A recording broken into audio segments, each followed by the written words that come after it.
estamos a falar completamente a duas velocidades. Estamos a situação, vamos lá ver, a situação prende-se com o quê? Quando nós entramos em pandemia, nós, a sul da nossa região, temos empresas muito vocacionadas para a agroalimentar. E essas empresas é que conseguiram equilibrar o impacto da pandemia. Porque as pessoas estavam em pandemia, mas não deixavam de comer. Claro. Não é? Pronto. Enquanto a norte, nós temos a transformação da pedra, temos as peles, temos um grande preço na metalomecânica e temos uma grande empregabilidade a norte. Quando entrou a pandemia, foi um descalabro completamente a norte, tendo em consideração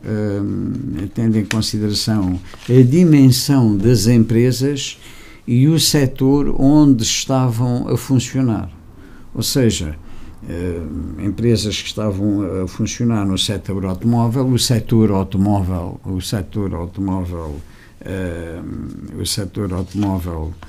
teve um grande impacto de redução na produção, e nós, a norte, temos aqui duas grandes empresas, que uma é Mitsubishi e outra era a antiga, que as pessoas conhecem mais por Bosch, ao fim e ao cabo,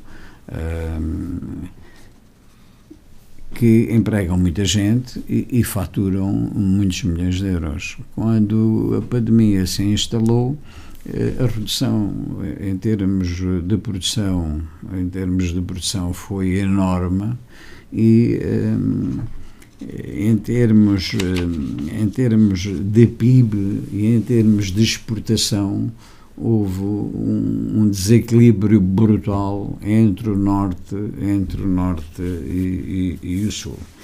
Só para dar ideia, em 2020 o médio Tejo desceu 21%.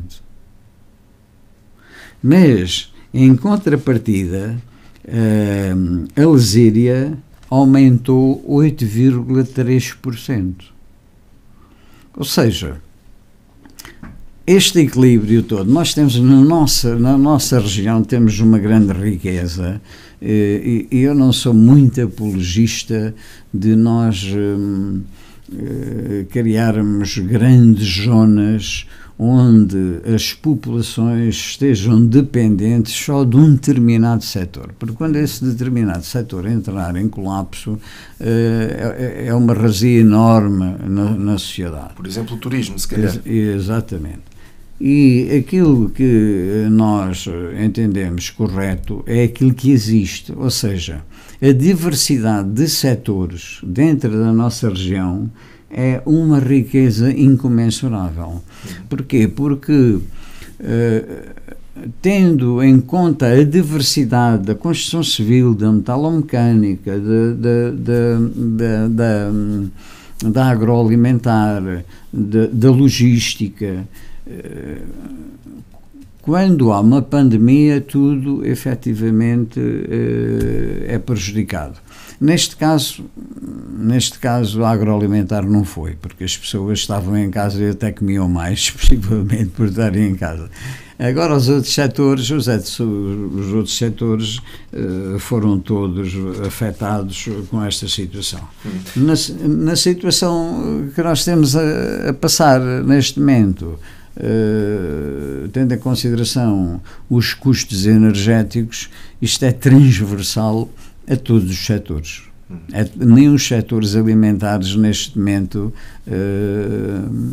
se estão, vamos lá ver, a aguentar. A maior parte das empresas pequenas, até algumas já fecharam, e aquilo que nós somos confrontados no dia a dia é nos preços, pelo menos nas grandes superfícies, toda a gente se queixa que as coisas hoje que custavam X, amanhã custam mais 5%, no outro dia mais 5%, passado o mês custam mais 10%, mais 15%, mais 20%, e com esta situação toda foi despoltada um fator que nós também não estávamos à espera, mas que essas tais medidas que nós entendemos que não foram corretas despoltaram uma determinada inflação que se espalhou a nível global e que nós também não fomos exceção e que nos está a prejudicar extremamente a nossa economia. Porque as empresas não conseguem refletir no consumidor final os sucessivos aumentos que têm nas suas matérias-primas. Porque hoje o empresário, aliás, eu diria ainda mais, não só o empresário como o colaborador, porque a nível político toda a gente quer, e nós ouvimos o que se passa dentro do Parlamento e ouvimos as políticas de fundo de qualquer governo, aquilo que se preocupa é com a estabilidade e com a previsibilidade dos trabalhadores. Mas os empresários também são trabalhadores. Os empresários também precisam de previsibilidade. E os trabalhadores, enquanto têm a previsibilidade do seu vencimento, não é? Nós não temos a previsibilidade do negócio que efetivamente gostávamos de ter. Portanto, nós não podemos dar a jusante aquilo que não temos a montante. Portanto, toda esta problemática da inflação vem-nos complicar a nossa gestão do dia-a-dia dentro das nossas empresas, e há empresas que neste momento, que eu conheço, que a maior parte dos orçamentos, e eu recebo alguns, são orçamentos de 24 horas. Orçamento de 24 horas, um orçamento de uma semana, um orçamento máximo de 15 dias. Como é que uma empresa consegue fazer uma projeção sobre uma determinada produção, uma determinada construção, sem previsibilidade nenhuma e com esta inconstância de preços? Imagina o que é uma pessoa pedir um orçamento para a construção de uma casa de habitação, não é? E começa a fazer as contas e chega ao ferro e diz assim: bem, o ferro está a uma cotação, supomos 70 ou 80, vamos lá ver, euros o quilo, e quando a obra é adjudicada, o ferro já está a 120 ou 150. Então, isso cria-nos uma instabilidade e uma imprevisibilidade para empresas sérias, porque efetivamente há empresas também que têm outro tipo de comportamento, que dizem que neste fator eu não lhe dou preço, depois pago o preço que efetivamente estiver na altura.